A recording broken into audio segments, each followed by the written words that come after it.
પ્રકરણ 5 ભારતના ક્રાંતિવીરો।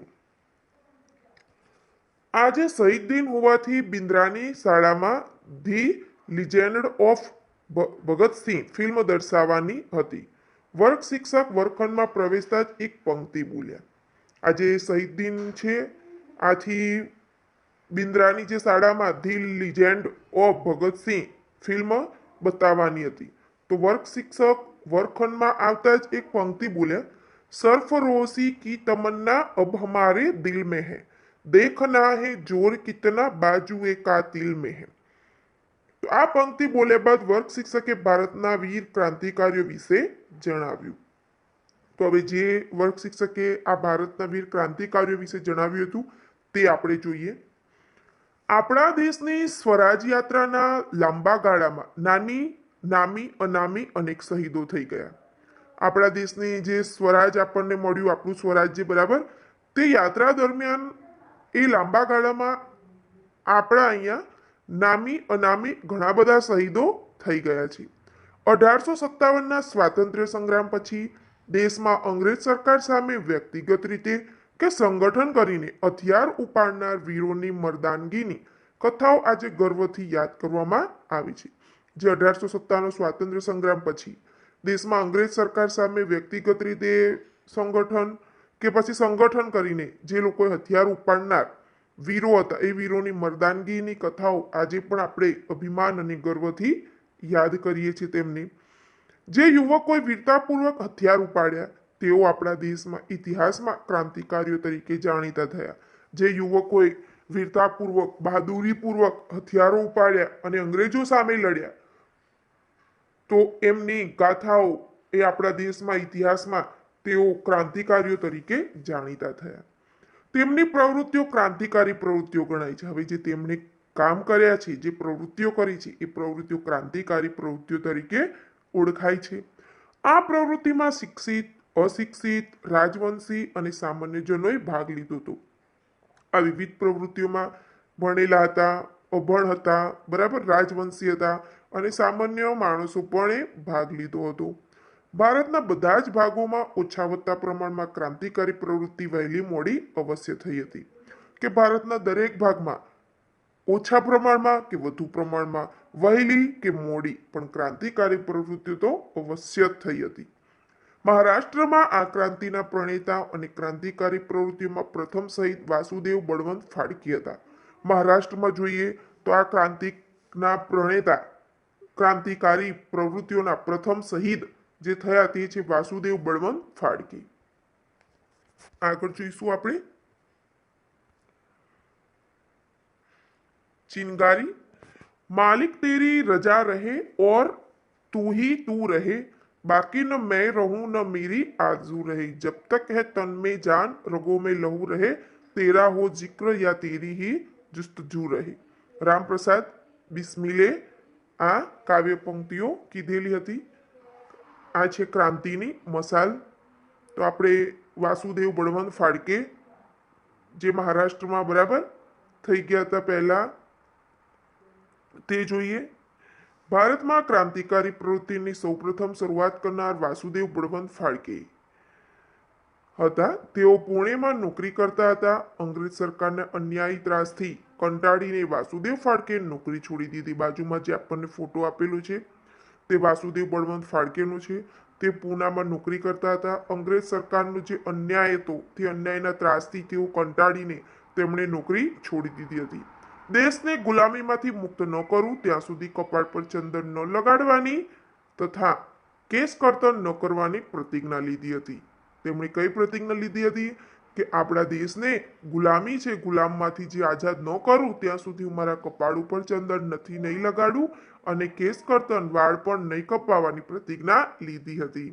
વાસુદેવ ફાળકે અંગ્રેજ સરકાર સામે દેશવ્યાપી સશસ્ત્ર સંગઠનની ગુપ્ત યોજના બનાવી હતી અને અંગ્રેજ સરકાર સામે દેશવ્યાપી શસ્ત્ર સંગઠનની એક ગુપ્ત યોજના બનાવી હતી।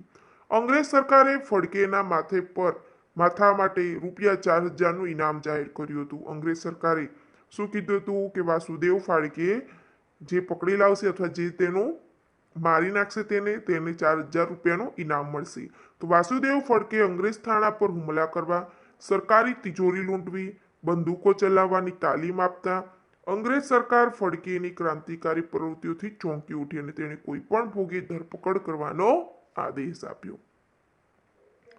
આટલું જાણો કે હૈદરાબાદ જિલ્લાના એક ગામમાંથી રાત્રિના 3 વાગે જાણવા જેવું છે કે હૈદરાબાદ જિલ્લાના એક ગામમાંથી રાતના 3 વાગે નિંદ્રાવસ્થામાં વાસુદેવ ફડકેની ધરપકડ કરવામાં આવી. તેમને જેલમાં પૂર્યા તો જેલની દિવાલ કૂદીને તેઓ ભાગ્યા. 25 કિલોમીટરની દોડ પછી તેઓ પકડાયા. જેલમાં તેમના પર અત્યાચારો થયા અને ફેબ્રુઆરી 1883માં એડન જેલમાં અવસાન પામ્યા. હવે આવે છે ક્રાંતિકારી વીર સાવરકર. બાજુમાં ફોટો છે વીર સાવરકરનો. વિનાયક દામોદર સાવરકરનો જન્મ 28મી મે 1883ના રોજ મહારાષ્ટ્રના નાસિક જિલ્લાના ભગુર નામના ગામમાં થયો હતો. તેમનું પૂરું નામ છે વિનાયક દામોદર સાવરકર. જન્મ 28મી મે 1883ના રોજ મહારાષ્ટ્રના નાસિક જિલ્લાના ભગુર ગામમાં. નાનપણથી જ તેઓ ક્રાંતિકારી વિચારો ધરાવતા હતા. તેમણે મિત્રમેલા નામની સંસ્થા સ્થાપી. યાદ રાખજો વિદ્યાર્થી મિત્રો, મિત્રમેલા નામની સંસ્થા સ્થાપી હતી, જે પાછળથી અભિનવ ભારત નામથી જાણીતી થઈ, જે અત્યારે પાછળથી અભિનવ ભારત નામથી જાણીતી બની. આ સંસ્થાનો હેતુ સશસ્ત્ર વિપ્લવ દ્વારા ભારતમાંથી અંગ્રેજ શાસનનો અંત લાવવાનો હતો. આ સંસ્થાનો મુખ્ય હેતુ હતો સશસ્ત્ર વિપ્લવ દ્વારા ભારતમાંથી અંગ્રેજ શાસનનો અંત લાવવાનો. વીર સાવરકરે ભારતમાં વિદેશી કાપડની સૌપ્રથમ હોડી કરી હતી. વીર સાવરકરે ભારતમાં વિદેશી કાપડની સૌપ્રથમ હોડી, મતલબ બધું જ જે વિદેશી કાપડ હતું તેને સળગાવી દીધું હતું. શ્યામજી કૃષ્ણ વર્માની સંસ્થામાંથી શિષ્યવૃત્તિ મેળવી વધુ અભ્યાસ માટે તેઓ લંડન ગયા અને શ્યામજી કૃષ્ણ વર્માએ જે લંડનમાં બરાબર જે સંસ્થા સ્થાપી હતી તેમાંથી શિષ્યવૃત્તિ મેળવીને વધુ અભ્યાસ માટે તેઓ લંડન ગયા. આગળ વીર સાવરકરે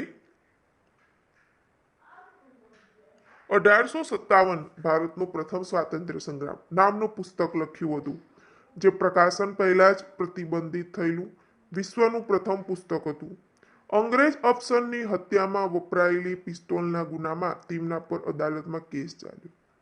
તેમને પર અંગ્રેજ સરકારની જે હત્યા થઈ તેમાં વપરાયેલી પિસ્તોલ બરાબર એના ગુનામાં તેમના ઉપર કેસ ચાલ્યો. તેમને આજીવન કાળા પાણીની સજા થતા આજીવન જેલમાં રહેવું. અંદમાન જેલમાં મોકલ્યા. તબિયત લથડતા ભારતના નજરકેદ રાખવામાં આવ્યા અને 26 જાન્યુઆરી 1966માં વીર સાવરકર અવસાન પામ્યા. હવે આગળના ક્રાંતિકારી આવે છે ખુદીરામ બોઝ. બાજુમાં ચિત્ર તમે જોઈ રહ્યા છો જે ખુદીરામ બોઝનું છે.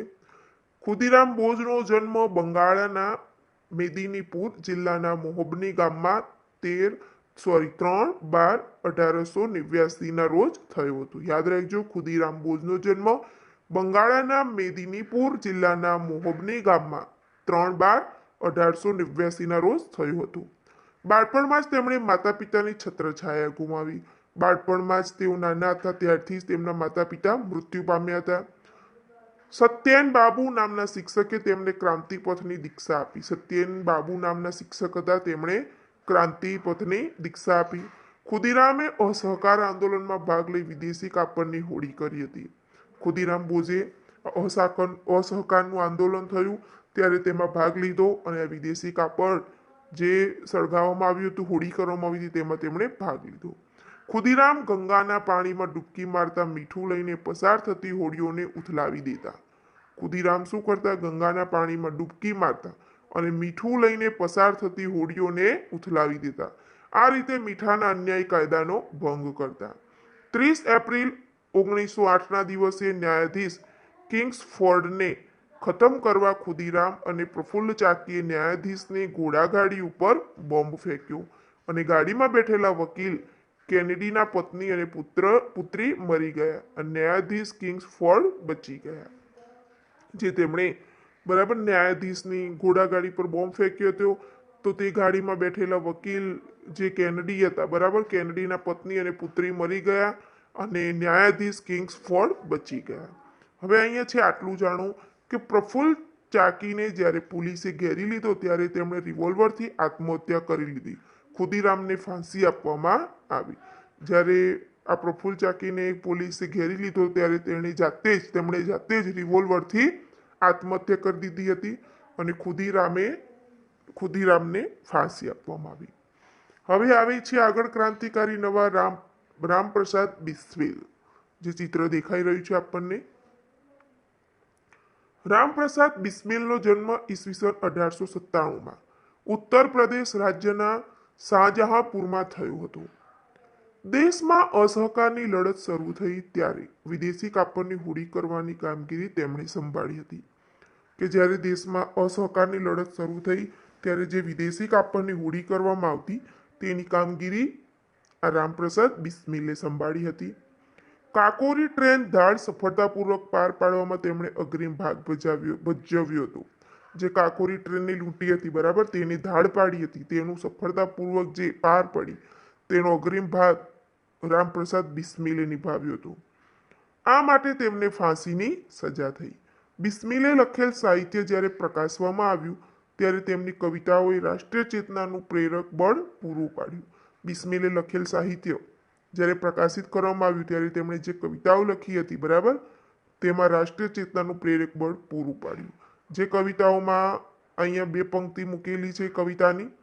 દર ઓ દીવાર पे हसरत से नजर करते हैं, खुश रहो अहले वतन हम तो सफर करते हैं.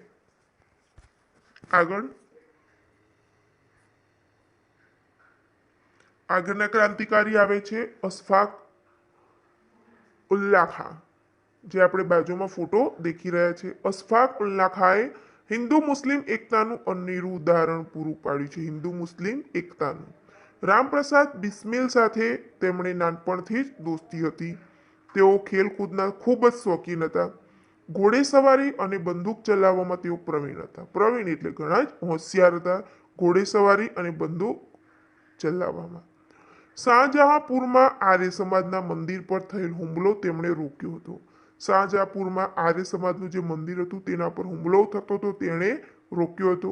કાકોરી ટ્રેન લૂંટવાની યોજનામાં તેમણે ભાગ લીધો હતો અને તેમને જેલમાં ફાંસી આપવામાં આવી હતી.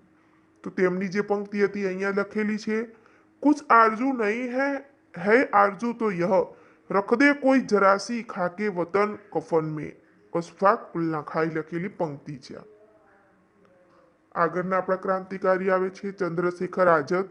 બાજુમાં ફોટો તેમનો દેખાઈ રહ્યો છે. ચંદ્રશેખર આઝાદનું મૂળ નામ ચંદ્રશેખર સીતારામ તિવારી હતું. યાદ રાખજો, ચંદ્રશેખર આઝાદનું મૂળ નામ ચંદ્રશેખર સીતારામ તિવારી. તેમનો જન્મ 23 જુલાઈ 1906 ના રોજ મધ્યપ્રદેશના ઝાબુઆ જિલ્લાના ભાવરા નામના ગામમાં થયો હતો. તેમણે પ્રારંભિક અભ્યાસ કાશીમાં કર્યો. તેમણે શરૂઆતનો અભ્યાસ હતો તે કાશીમાં જઈને કર્યો. તેઓ નાનપણથી દેશભક્તિના રંગે રંગાયેલા હતા. તેઓ નાના હતા ત્યારથી તેમને દેશભક્તિ લાગી હતી. અસહકારની ચળવળમાં ચંદ્રશેખરે ભાગ લીધો હતો. તેમની ધરપકડ થઈ.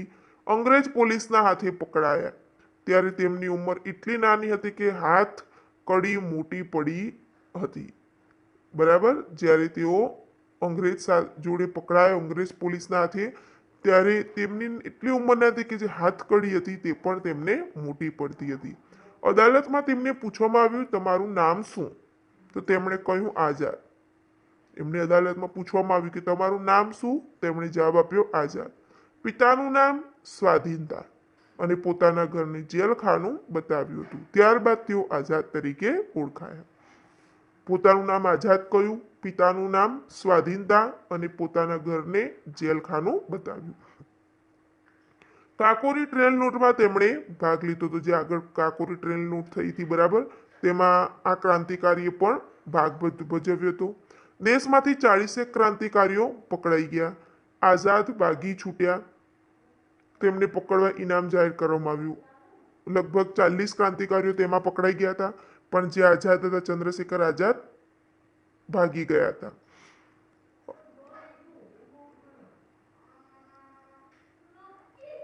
અને તેમને પકડવા માટે ઇનામ પણ જાહેર કરવામાં આવ્યું હતું. તો આઝાદે પ્રતિજ્ઞા લીધી હતી, હું જીવતે જીવ અંગ્રેજ સરકારના હાથમાં પકડાઈશ નહીં. હું જીવીશ ત્યાં સુધી અંગ્રેજના હાથમાં નહીં પકડાવું. ઈસવીસન 1931ની 27મી ફેબ્રુઆરીના રોજ આઝાદ અલ્હાબાદના અલ્ફ્રેડ બાગમાં બેઠા હતા ત્યારે અચાનક અંગ્રેજ પોલીસથી ઘેરાઈ ગયા. જ્યારે તેઓ આઝાદ અલ્હાબાદના આલ્ફ્રેડ બાગમાં બેઠા હતા ત્યારે અચાનક અંગ્રેજ પોલીસથી તેઓ ઘેરાઈ ગયા. આઝાદ એકલા અડધા કલાક સુધી પોલીસ ટુકડી સાથે સંઘર્ષ કરતા રહ્યા. અંતે પોતાની જ પિસ્તોલથી શહીદી વહોરી લીધી. તો આમણે પણ પોતાની જ પિસ્તોલથી છેવટે મરી ગયા. બરાબર, તેમણે પ્રતિજ્ઞા લીધી હતી, હું જીવતો જીવ અંગ્રેજના હાથમાં નહીં પકડાવું. ચંદ્રશેખર આઝાદથી અંગ્રેજ પોલીસ એટલી બધી ડરતી હતી કે 2-3 ગોળી ચલાવી ખાતરી કરીને જ તેમની પાસે ગઈ હતી. હવે આટલું જાણો કે 9 ઓગસ્ટ 1925ના રોજ સરકારી ખજાનો રેલવે દ્વારા સહરાનપુરથી લખનઉ જતો હતો ત્યારે ક્રાંતિકારીઓ દ્વારા કાકોરી નામના રેલવે સ્ટેશને તેને લૂંટવામાં આવ્યો હતો. તો તેનો મુખ્ય ઉદ્દેશ ક્રાંતિકારી પ્રવૃત્તિ અને હથિયાર માટે નાણાં મેળવવાનો હતો. કે જ્યારે 9 ઓગસ્ટ 1925ના રોજ સરકારી ખજાનો રેલવે દ્વારા સહરાનપુરથી લખનઉ જતો હતો ત્યારે આ ક્રાંતિકારીઓ દ્વારા કાકોરી નામનું જે રેલવે સ્ટેશન છે ત્યાં લૂંટવામાં આવ્યું હતું અને લૂંટવાનો મુખ્ય ઉદ્દેશ હતો ક્રાંતિકારી પ્રવૃત્તિ અને હથિયાર માટે નાણાં મેળવવાનું હતું. આગળ જોઈએ, નવા ક્રાંતિકારી આવે છે ભગતસિંહ. બાજુમાં તેમનું ચિત્ર દેખાય છે, ફોટો દેખાય છે. ભગતસિંહનો જન્મ પંજાબના લાયલપુર જિલ્લાના બંગા ગામમાં 28 સપ્ટેમ્બર 1907ના રોજ થયો હતો. યાદ રાખજો વિદ્યાર્થી મિત્રો, ભગતસિંહનો જન્મ પંજાબના લાયલપુર જિલ્લા અને બંગા ગામમાં 28 સપ્ટેમ્બર અને 1907માં થયો હતો. અસહકારની ચળવળ વખતે તેઓ વિદેશી કાપડની હોળી કરવાના કાર્યક્રમમાં જોડાયા હતા. જ્યારે અસહકારની ચળવળ થતી હતી આંદોલન વખતે વિદેશી કાપડની હોળી વખતે તે કાર્યક્રમમાં તેઓ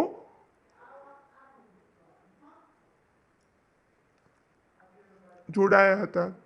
લાહોર નેશનલ કોલેજમાં ભણવા ગયા ત્યારે તેમને સુખદેવ, ભગવતીચરણ અને યશપાલનો પરિચય થયો. જ્યારે તેઓ લાહોર નેશનલ કોલેજમાં ભણવા ગયા ત્યાં તેમને સુખદેવ, ભગવતીચરણ અને યશપાલનો પરિચય થયો.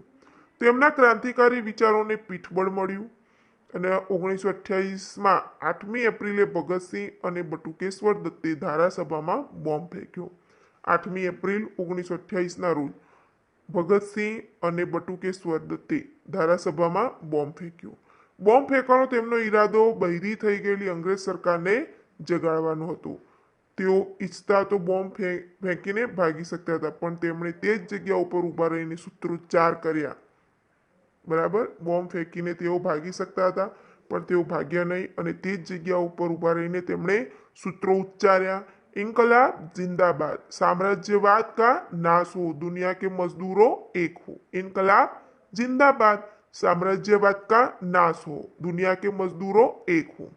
તો ક્રાંતિનો સંદેશ આપતી પત્રિકાઓ ફેંકી, હવામાં ગોળીબાર કર્યો અને શાંતિપૂર્વક આત્મસમર્પણ કરી લીધું. તેઓએ પત્રિકાઓ ફેંકી, હવામાં ગોળીબાર કર્યો અને છેવટે શાંતિપૂર્વક પોતાને આત્મસમર્પણ કરી લીધું. લાલા લજપતરાયના અવસાનનો બદલો લેવા થયેલા અંગ્રેજ અફસર સોન્ડર્સના ખૂન કેસમાં ભગતસિંહ, સુખદેવ અને રાજગુરુ ઉપર કેસ ચાલ્યો અને કેસના ચુકાદામાં ત્રણેય મિત્રોને ફાંસી સજા થઈ. કે જ્યારે લાલા લજપતરાયનું અવસાન થયું તે અવસાનનો બદલો લેવા માટે અંગ્રેજ અફસર સોન્ડર્સનું ખૂન કર્યું અને એ ખૂનના કેસમાં ભગતસિંહ, સુખદેવ અને રાજગુરુ ઉપર કેસ ચાલ્યો અને કેસના ચુકાદામાં ત્રણેય મિત્રોને ફાંસી થઈ. તો 23 માર્ચ 1931ના રોજ તેમને ફાંસી આપવામાં આવી. તો ભગતસિંહે જે પંક્તિઓ ગાયેલી છે તે અહીં છે. દિલ સે નિકલેગી ન મર કર ભી વતન એ ઉલ્ફત, મેરી મિટ્ટી સે ભી ખુશ્બુ ઈ વતન આएगी. આગળ હવે ક્રાંતિકારી આવે છે શ્યામજી કૃષ્ણ વર્મા. બાજુમાં જે ફોટો છે તે શ્યામજી કૃષ્ણ વર્માનો છે. વિદેશોમાં ક્રાંતિકારી પ્રવૃત્તિની શરૂઆત કરનાર શ્યામજી કૃષ્ણ વર્માનો જન્મ ઈસવીસન 1857ની 4 ઓક્ટોબરે કચ્છના માંડવી ગામે થયો હતો. વિદેશોમાં ક્રાંતિકારી પ્રવૃત્તિની સૌપ્રથમ શરૂઆત કરનાર શ્યામજી કૃષ્ણ વર્મા, જેમનો જન્મ ઈસવીસન 1857ની 4 ઓક્ટોબરે કચ્છના માંડવી ગામે થયો હતો. તેઓ કેમ્બ્રિજ યુનિવર્સિટીમાં સ્નાતક થયા. તેમણે ભારતમાં સ્વરાજ મેળવવાના ઉદ્દેશથી લંડનમાં 1905ની 18મી ફેબ્રુઆરી ઇન્ડિયન હોમ રૂલ સોસાયટીની સ્થાપના કરી. તેમણે ભારતમાં સ્વરાજ મેળવવું તે ઉદ્દેશથી લંડનમાં 1905ની 18મી ફેબ્રુઆરી ઇન્ડિયન હોમ રૂલ સોસાયટીની સ્થાપના કરી. સંસ્થાનું કાર્યાલય ઇન્ડિયા હાઉસ નામે મકાનમાં રાખવામાં આવ્યું હતું. સંસ્થાનું આખું કાર્યાલય ઇન્ડિયા હાઉસ નામે મકાનમાં રાખવામાં આવ્યું હતું. આ સંસ્થાના પ્રચાર માટે તેમણે ઇન્ડિયન સોશિયોલોજિસ્ટ નામનું સામયિક શરૂ કર્યું. શ્યામજી કૃષ્ણવર્માને ક્રાંતિકારી પ્રવૃત્તિઓ ચલાવવામાં વિનાયક સાવરકર, હરદયાલ, મદનલાલ ઢીંગરા, સરદારસિંહ રાણા તથા મેડમ કામા જેવા ક્રાંતિકારીઓનો સાથ મળ્યો. આ શ્યામજી કૃષ્ણવર્માને ક્રાંતિકારી પ્રવૃત્તિઓ ચલાવવામાં વિનાયક સાવરકર, હરદયાલ, મદનલાલ ઢીંગરા અને સરદારસિંહ રાણા, મેડમ કામા જેવા ક્રાંતિકારીઓએ સાથ આપ્યો. તેમણે ભારતીયો માટે શિષ્યવૃત્તિની વ્યવસ્થા કરી. ભારતને આગળ ભણવા માટે શિષ્યવૃત્તિની વ્યવસ્થા કરી. ઈસવીસન 1909માં લંડનમાં ટ્રાફાલ્ગર સ્ક્વેર ખાતે ભરબજારે મદનલાલ ઢીંગરાએ વિલિયમ વાયલીને ગોળીથી વીંધીને હત્યા કરી દીધી. આખા ભરબજારમાં મદનલાલ ઢીંગરાએ વિલિયમ વાયલીને ગોળીથી મારીને હત્યા કરી દીધી. તેથી ઢીંગરાને ફાંસી આપવામાં આવી. લંડનમાં રહેવું સલામત ન લાગતા શ્યામજી કૃષ્ણવર્મા પેરિસ ગયા. હવે લંડનમાં રહેવું સલામત ન રહ્યું, આથી તેઓ લંડન છોડીને પેરિસ ગયા. આગળ થોડા સમય પછી પેરિસથી સ્વિટ્ઝરલેન્ડ ગયા અને પછી પેરિસ પછી સ્વિટ્ઝરલેન્ડ ગયા. ઈસવીસન 1930માં તેમનું અવસાન થયું. તેમના પત્ની ભાનુમતી ઈસવીસન 1933માં મૃત્યુ પામ્યા. ઈસવીસન 1930માં તેમનું મૃત્યુ થયું અને તેમના પત્ની ભાનુમતી ઈસવીસન 1933માં મૃત્યુ પામ્યા. અહીં છે આટલું જાણો. મહાન દેશભક્ત શ્યામજી કૃષ્ણવર્મા અને તેમની પત્ની ભાનુમતીના અસ્થિ 4 સપ્ટેમ્બર 2003ના રોજ ભારતમાં લાવી તેમના વતન માંડવીમાં ભારે સન્માનપૂર્વક સ્થાપિત કરાયા. તેમના અસ્થિની ગુજરાતમાં વીરાંજલિ યાત્રા કાઢવામાં આવી હતી. હવે આગળ છે મેડમ કામા. બાજુમાં ચિત્ર આપણે જોઈ રહ્યા છીએ મેડમ ભીખાઈજી રુસ્તમ કામા. મેડમ કામાનો જન્મ 24 સપ્ટેમ્બર 1861ના રોજ મુંબઈમાં થયો હતો. તેમનો જન્મ 24 સપ્ટેમ્બર 1861ના રોજ મુંબઈમાં. 1902 થી 1907 સુધી મેડમ કામા ઇંગ્લેન્ડમાં રહ્યા. 1902 થી 1907 સુધી તેઓ ઇંગ્લેન્ડમાં રહ્યા.